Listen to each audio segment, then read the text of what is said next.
My name is Greg Todd, and I sculpt in bronze. And the piece that I have on Art in the Street this year is called Welcome Wagon. Welcome Wagon was a piece that kind of evolved. The first inspiration for it was I had a little neighbor girl who had a wagon, and I was just watching her out my window one day, and she was playing with her wagon and her stuffed animals. And she had a quilt draped over this wagon, and she was a very outgoing little girl, and I was just captured by that image that I saw. And then later there was a family who had 3 daughters and wanted each one of them sculpted, and the youngest one had a very similar personality to the little girl that lived next door, and so I used that initial snapshot that I had in my head to go ahead and create the piece of Welcome Wagon. I like to create from things that I have seen or experienced myself. So it's kind of like I expressed in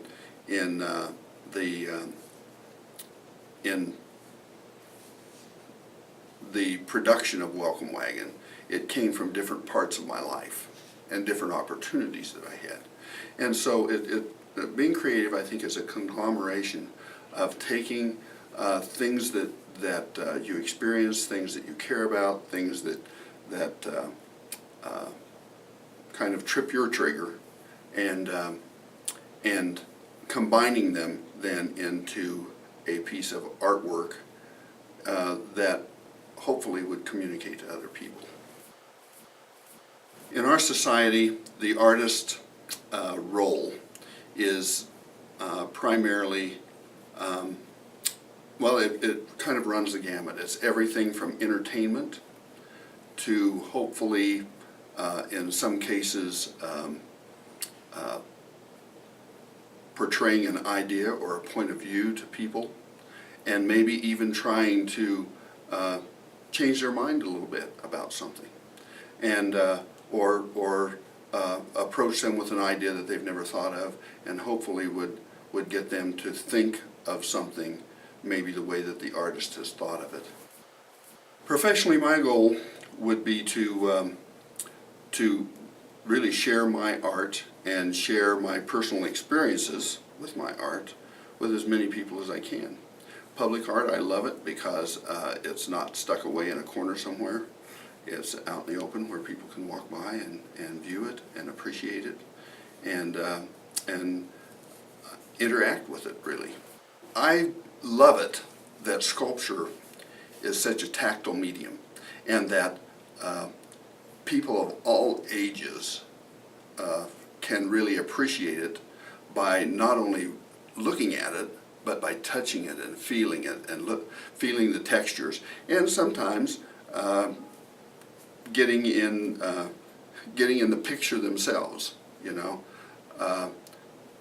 I have pictures from the galleries have sent me from different pieces that have been in their galleries where kids have been, one little girl had her face on the little boy's face and was talking to him like he was her best friend, you know. And then there's also the interaction, the emotional interaction that happens, where maybe there is a certain connection made because of a memory somebody has that's so similar, or a part of their childhood that they identify with. I have a piece called Best Friends that is a little boy sitting on a porch railing, and he's petting a big dog, and he's got a ball glove in his hand. And I was at an art show in Chicago, and there was a black man who came by and laughed and pointed, and he said, "That's me." Now, the little boy in the sculpture was not black, but it doesn't matter. You know, it doesn't matter because it was him, because of all the things that were going on there. You know, and so it crosses all those kinds of lines that we as a civilization have drawn.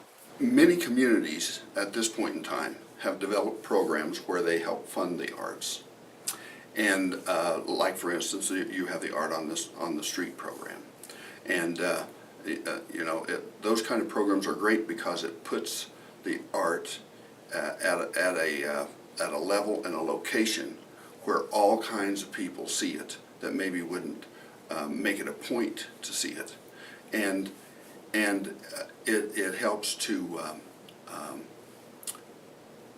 really, I think, nurture the art experience for so many people.